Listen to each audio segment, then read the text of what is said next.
यवतमाळच्या बाबूळ गावात अचानक वादळी वारा आणि गारपिटीसह अवकाळी पावसाने हजेरी लावली। विरखेड, वाटखेड, गोंधळी आणि घारफळ या गावांना गारपिटीने झोडपलं। त्यामुळे गहू, चणा पिकांचं मोठं नुकसान झालं। हवामान खात्याने पुढील 3 दिवस अवकाळी पावसाचा अंदाज वर्तवल्यानं शेतकरी चिंतातूर झालेत।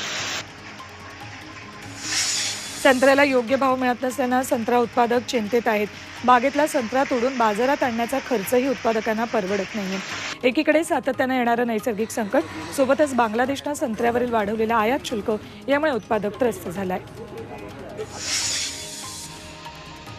वाशिम जिल्ह्यातल्या अनेक भागात तुरीच्या उत्पादनात घट झाली आहे। त्यामुळे शेतकरी मोठ्या प्रमाणात अडचणीत आलाय। जिल्ह्यात काही ठिकाणी शेतकऱ्यांना एकरी 50 ते 100 किलो इतकं उत्पन्न मिळतंय। त्यामुळे उत्पादन खर्चही निघत नाहीये असं शेतकऱ्यांचं म्हणणं आहे। मध्य प्रदेशच्या जबलपूरमध्ये गारपिटीसह धुवांधार पाऊस झालाय। ऐन हिवाळ्यात पावसानं हजेरी लावल्यामुळे या ठिकाणचं जनजीवन विस्कळीत झालंय।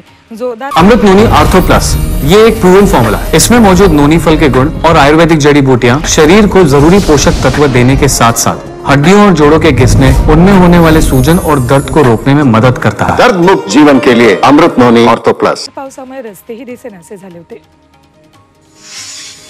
यवतमाळमध्ये माजी केंद्रीय मंत्री हंसराज अहिरांना शेतकऱ्यांच्या रोषाला सामोरं जावं लागले। गाव चलो अभियानादरम्यान अहिर हे आर्णी विधानसभा क्षेत्रात लोडी गावात मुक्कामी पोहोचले। यावेळी कापूस, सोयाबीन पिकाला मिळणारा कवडी मोलभाव, कर्जमाफी तसंच पीक विम्याचा लाभ यावरून शेतकऱ्यांनी अहिरांसमोर तक्रारींचा पाढा वाचला। मराठा आंदोलक मनोज जरांगे यांच्या बेमुदत उपोषणाचा आजचा दुसरा दिवस आहे। सगळे सोयरे अधिसूचनेचं रूपांतर कायद्यात करण्याच्या मागणीसाठी अंतरवाली सराटीत मनोज जरांगे पुन्हा उपोषणाला बसलेत। मागण्या मान्य होत नाहीत तोपर्यंत उपोषण सुरूच ठेवणार असल्याचा इशारा जरांगेंनी दिला। आज मुंबईत अभियांत्रिकी आणि देखभाल दुरुस्तीच्या कामांसाठी मेगा ब्लॉक घेण्यात येतोय। मध्य रेल्वे आणि हार्बर रेल्वे मार्गावर मेगा ब्लॉक घेतलाय। मध्य रेल्वेवर माटुंगा ते ठाणे अप आणि डाऊन, धीम्या मार्गावर तर पनवेल आणि वाशी अप आणि डाऊन मार्गावर मेगा ब्लॉक घेण्यात आलाय।